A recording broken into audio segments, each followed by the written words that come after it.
Hey guys, welcome to the Daily Word Bible Study.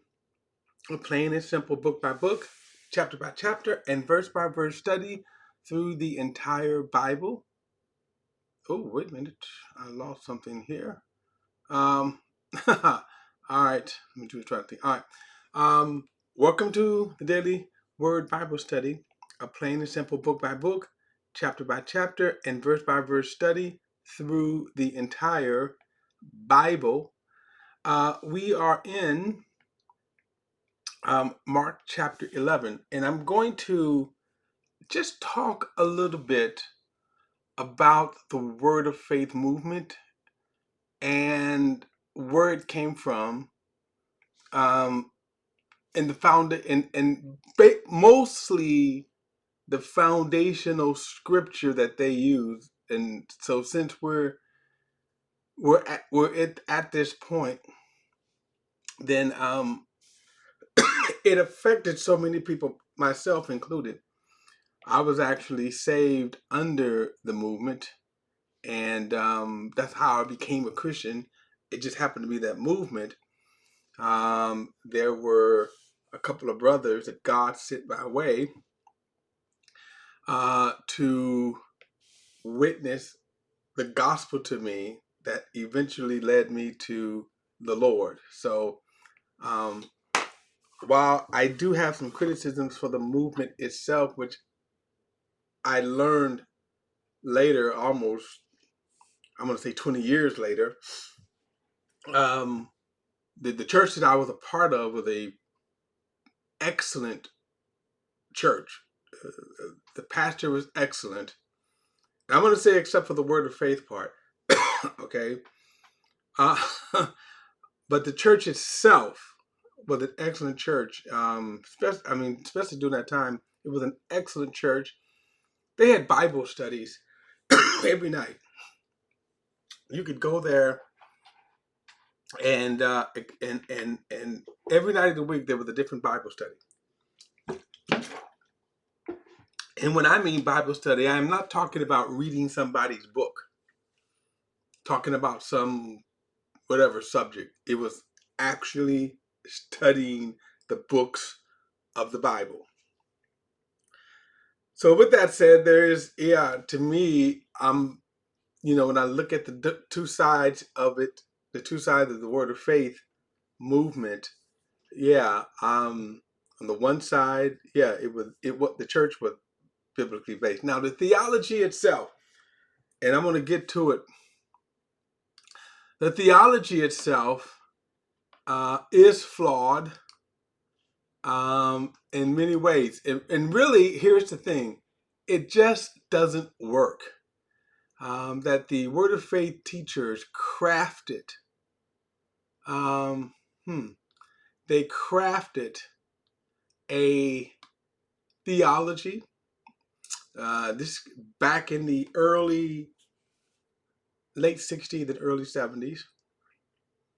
And then they crafted it from the verse that we studied. We started talking about this last time, Mark 11:22 through 24. So let's read it. It says, Jesus replied to them. Now this came, as you remember, the night before. The night before, Jesus cursed the fig tree. He said, no man eat fruit on you hereafter. Now, the next day, they're walking by this fig tree and it is withered away. And Peter was like, wow, look at Master, the fig tree that you cursed is withered. And so here's Jesus' reply. Verse 22. Jesus replied to them, have faith in God. I assure you, if anyone says to this mountain, be lifted up and thrown into the sea, and does not doubt in his heart, but believes that what he says will happen, it will be done for him. Therefore, I tell you, all things you pray and ask for, believe that you have received them and you will have them. This is the foundation of the Word of Faith movement. And then this is the foundation of the theology. And from there, you had different other aspects of the Word of Faith theology, such as the prosperity, healing, things like that. And we were taught that if you do this, if you have faith enough, your faith has to be strong enough you could say to a mountain, be removed, as Jesus is saying here. So then they said, well, if you have enough faith, so the way your faith is developed is you have to speak to the mountain, figuratively, speak to the circumstances, and they say this, speak into existence what you want. So again, has that worked? Yeah, the answer is no, it hasn't worked. It hasn't even worked for the faith teachers. It hasn't worked for them. To date, I believe all of the original architects of the Word of Faith movement have died, and have died of an illness. Okay, they've died of an illness. I think there's only one surviving Word of Faith architect. In other words, the actual architects. Now there are second and third generation people that are popular, but in terms of and even now, even some of the more popular ones, that as you get older, you age, okay, and as aging does, right, you get weaker. They claimed that they was going to live to be 120 years, and not only 120 years, but full of vigor, like as if you were 40. Okay, so but that's why I say it just doesn't work. And then, really, did God actually mean this? That you can create your own reality? So where's the reality? And in many aspects of the Word of Faith, we hope. We certainly hope. Now they call it confession. What is your confession? Because one of the things that they said is that if you have what they call negative confession, you're going to nullify the force of faith, right? So if you say, I speak to the mountain, but then you go, oh man, is the mountain really going to move? To them, and according to the teaching, you just nullified your faith. So you have to keep your confession up. And then you had people confessing all kinds of weird stuff. I mean, all kinds of weird stuff. This is how we was taught. When it comes to illness, unfortunately, there are those that do not. I mean, when it comes to illness, and I'm going to say tangible illness. Okay, tangible illness. So when you got a real tumor, when you got real tangible issues in your body, you can't fake those. You go to some of the healing ministries, they fake getting up out of wheelchairs, and they always tell stories that no one has ever verified. Okay, no one has ever verified, but they tell these wild stories. So the idea is that that's the point. The problem, of course, is that, hey, here it is. You people are misled into a teaching it. So let's look at this again. He says, I assure you, if anyone says to this mountain, be lifted up and thrown into the sea, meaning confession, and does not doubt in his heart, but believes that what he says will happen, it will be done for him. So that's the first part. That if you speak, you got to speak to your circumstances. Speak what you want to happen. I speak a car into existence. I speak a wife into existence. I speak a husband into existence. I speak a great big house. Or I speak a new job. Now, obviously, when you speak things, that is a 50-50 chance that it come to pass, right? I mean, for example, if you say I'm gonna get a car, that's a 50-50 chance that you get the car. Of course, if you get the car, you'll be able to say, see, my faith did it. But when you don't get the car, when you don't get the job, when you don't get the house, when you don't get the wife or the husband, I'm tickled anyway. But people speak this, right? And they don't get it. And they never stop. By the way, here's one of the problems.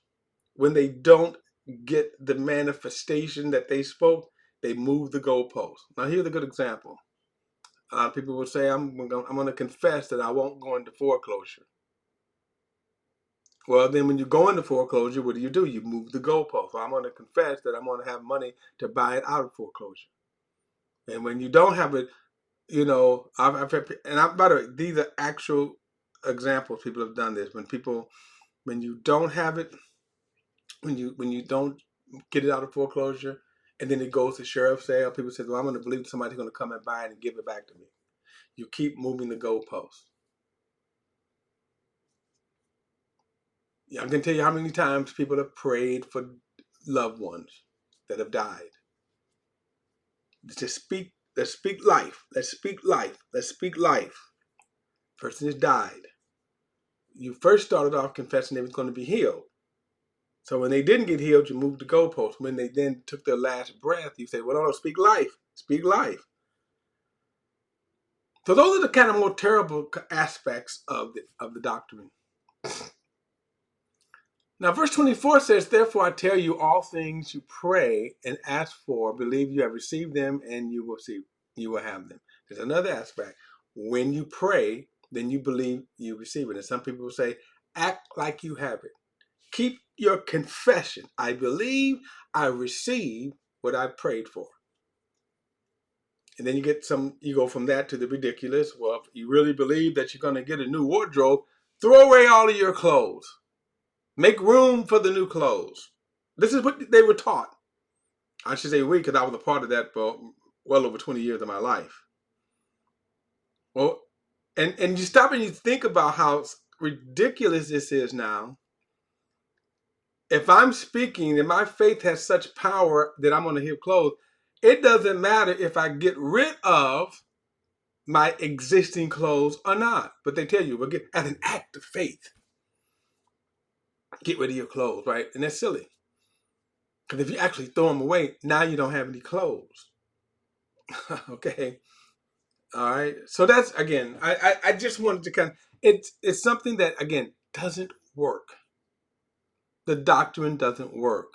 And, you know, sometimes there's innocent parts of it. When I say innocent, meaning that harmless, I'll rephrase that. There are harmless parts of it because, well, if I'm believing God for a Rolls Royce and don't get it, okay, I'll just keep riding the bus. But if I'm believing God for healing and I don't go to the doctor, I think a year ago, one of the Word of Faith, original Word of Faith, died. And then his wife came on and said, had he went to the doctor, he would have lived.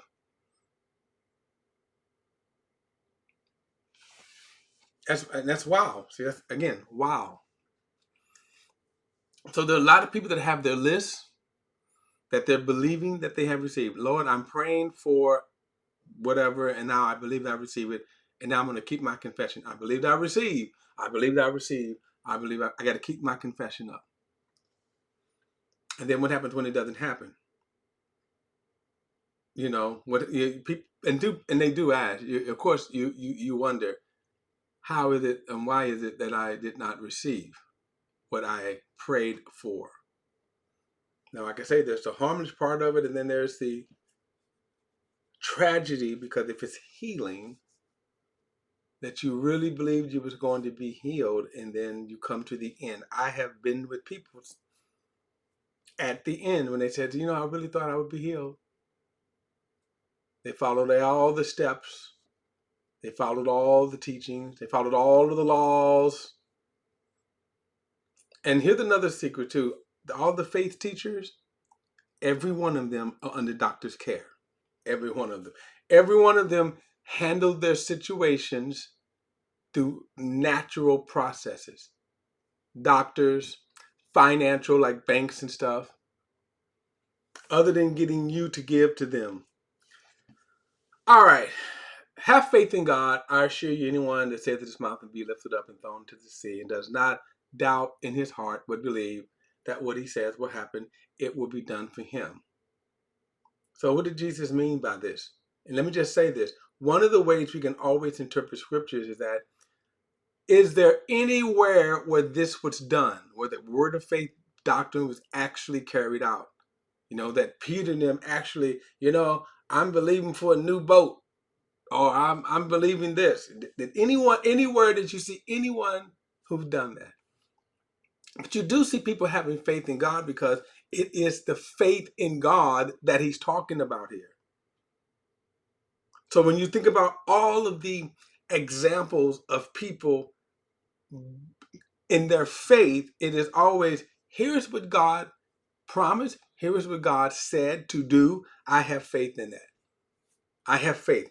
That's how you exercise faith. When people got healed, when Jesus said to them, thy faith has made you whole. Why? Because Jesus presented himself as the healer, and people came and got healed by faith. People got healed by faith. But you never see anybody creating their reality by speaking life, speaking confessions. That's not what happened.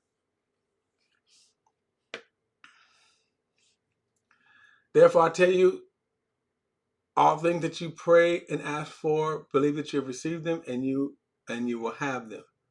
So really, and by the way, there was another kind of teaching office that one of the faith teachers taught was 5 guaranteed ways to answer prayer. And this is one of the things they tell you to do. Find out what you want. Find a scripture to back that up, but you can do that any kind of way. Then pray and believe you received it, and then act like you got it. So people sometimes are going around, you know what? They were going around the church. I just want you to know I'm going to get married. My husband's going to show up. One particular brother, hey, guess what? You know what? God's going to get me out of foreclosure, but I'm also getting this, 5,000 square foot home. It gets crazy. All right. And verse 25, and whenever you stand praying, if you have anything against anyone, forgive him, so that your Father in heaven will also forgive you your wrongdoing. Now, they don't really focus on this verse, by the way. Just, that notice he's saying right here that you ought to, if you're praying, forgive. Forgive those who have wronged you. Okay? Now he said, but if you do not forgive, neither will your Father in heaven forgive your wrongdoing. Now, again, when you see the brackets, there's always question of whether or not, if within some of the manuscripts, okay. But it is found in other parts of the scriptures, okay. So the idea is that in terms of this prayer life, you can say, and part of asking God, also forgive. All right, he says, they came again to Jerusalem, and as he was walking in the temple complex, the chief priests, the scribes, and the elders came and asked him, by what authority are you doing these things? Who gave you this authority to do this thing? Now, what things was it that they are questioning about? Remember, he drove them out. He overturned money changers. They were making God, the house of prayer, a den of thieves. So he said, Jesus said to them, I will ask you one question, and then answer me.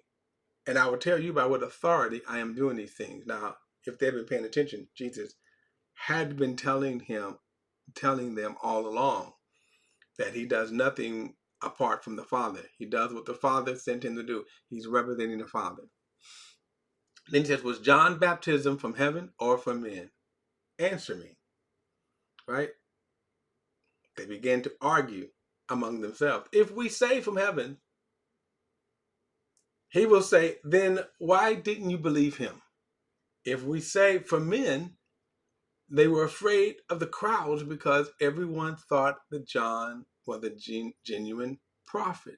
So they answered Jesus, but we don't know. Now they're lying because they did have asked. They did know that John was a true prophet. They knew it. But notice the depths of depravity here. Notice the callous and hardness of heart that rather than speak the truth, they would lie and say we don't know when they absolutely knew. They didn't want to get trapped by Jesus. And Jesus said to them, neither will I tell you by what authority I do these things. And then he kind of left. Right? Like, I'm not going to tell you then. He says, we don't know. Well, I'm not going to tell you. And if you notice, Jesus didn't play games with him. The wisdom here about with how if Jesus was on a talk show today, think about how this would play out. The wisdom that he would uh, uh, uh, make them, the profound nature of that. Okay. All right, guys, don't forget to like and share this video and subscribe to BP The Bible Perspective. And as always, if you have a thought or comment, add it to the comment section below. All comments are welcome. And I'll see you in the next study.